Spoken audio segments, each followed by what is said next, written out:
Hello students, it's Anuradha ma'am here. Welcome to my YouTube channel Made Concept Easy. आज के video lecture में adult education का एक बहुत इंपॉर्टेंट टॉपिक एक्सप्लेन करने जा रही हूँ, जिसका नाम है जन शिक्षण संस्थान, जिसे आप शॉर्ट में JSS के नाम से भी जानते हैं। देखो, पूरा वीडियो लेक्चर ध्यान से देखना, क्योंकि सारे की पॉइंट्स इस टॉपिक के मैंने इस वीडियो लेक्चर में एक्सप्लेन किए हैं। इसलिए स्टार्टिंग से एंड तक सारे पॉइंट्स ध्यान से समझना, क्योंकि यूजुअली इस टॉपिक में से एग्जाम में क्वेश्चंस पूछे जाते हैं। तो सबसे पहले मैं आपको एक्सप्लेन करती हूँ क्या होता है जन शिक्षण संस्थान, ये स्कीम कब लॉन्च की गई थी।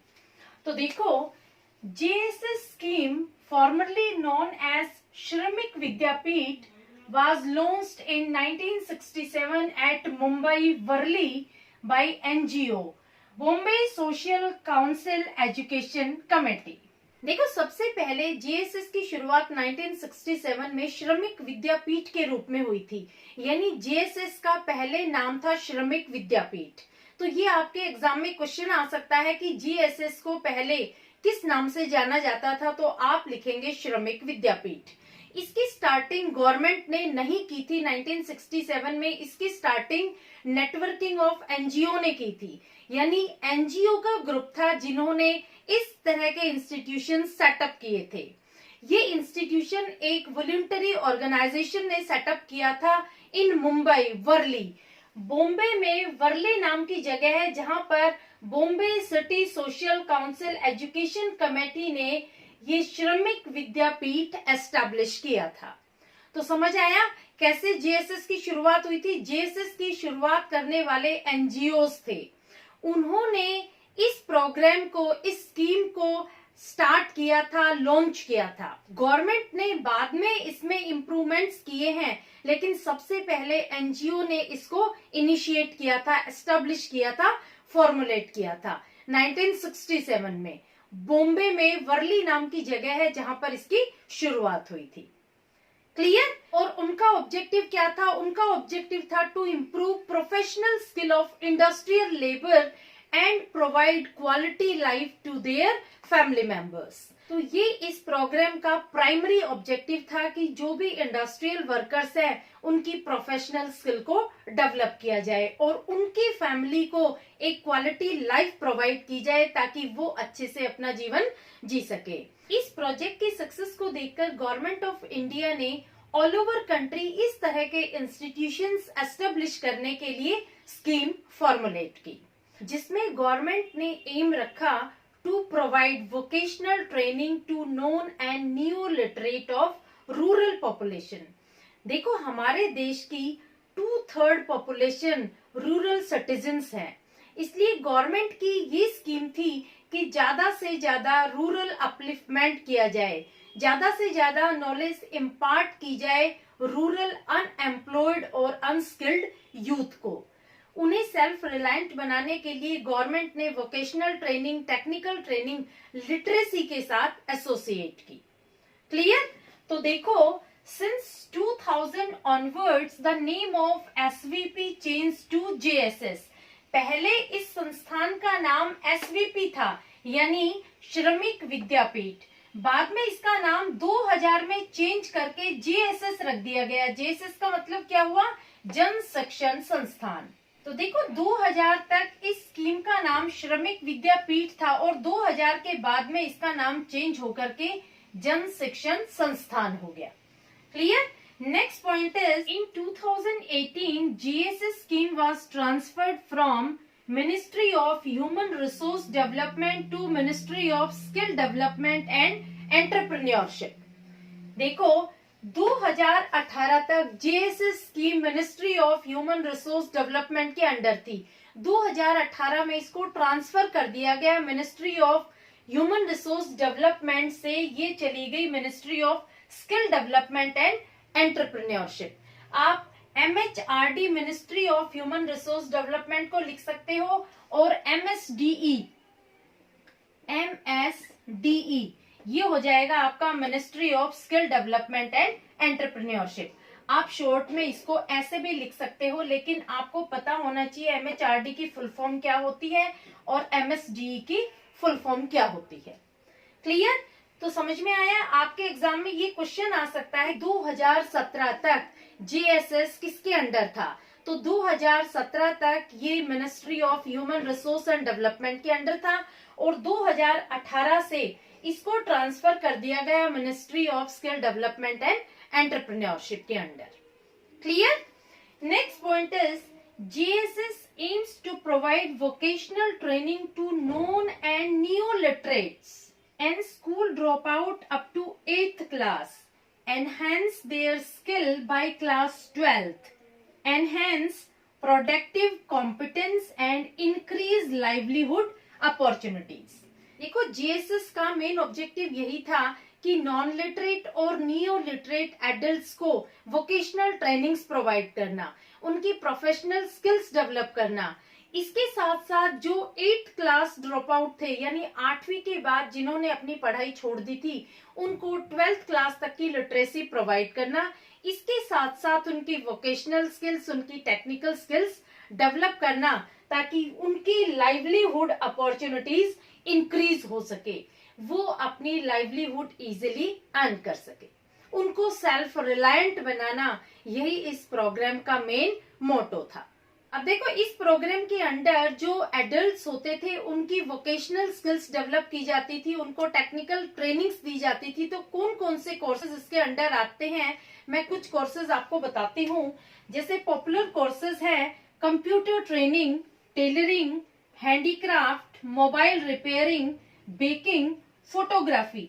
इस तरह के स्किल डेवलपमेंट प्रोग्राम से उनकी स्किल एनहांस होती थी और वो अपनी लाइवलीहुड इजीली अर्न कर सकते थे। जैसे किसी को मोबाइल रिपेयरिंग का काम आता है तो मोबाइल से जुड़ी हुई सारी एक्सपर्टीज उस एडल्ट को प्रोवाइड की जाती थी। किसी को टेलरिंग का काम आता है तो टेलरिंग से जुड़ी हुई सारी स्किल्स, सारी एफिशिएंसी उस एडल्ट को प्रोवाइड की जाती थी ताकि वो सेल्फ रिलायंट बन सके, उसकी वोकेशनल स्किल्स डेवलप की जाती थी। Next point is priority was given to women, SC, ST and OBC minorities, unskilled and unemployed rural youth। देखो, इस स्कीम में प्रायोरिटी दी गई थी विमेन को, ज्यादा से ज्यादा विमेन को इंडिपेंडेंट बनाना, ज्यादा से ज्यादा SC, ST, OBC ग्रुप पर फोकस करना।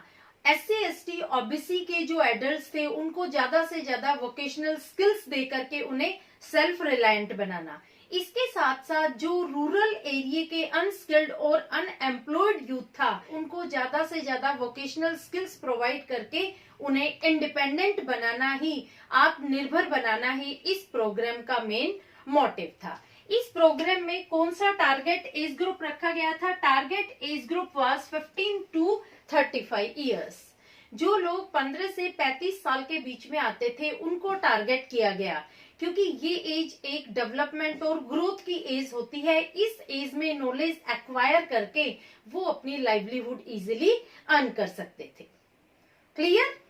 Next point is JSS are unique to associate literacy with professional skills and to provide life enrichment education to the people of India। Life enrichment education को हम ली के नाम से भी जानते हैं, LEE। देखो, JSS प्रोग्राम को इसलिए यूनिक माना जाता है क्योंकि ये लिटरेसी के साथ साथ वोकेशनल स्किल्स भी प्रोवाइड करता है। ये पर्सन को सेल्फ रिलायंट बनाता है।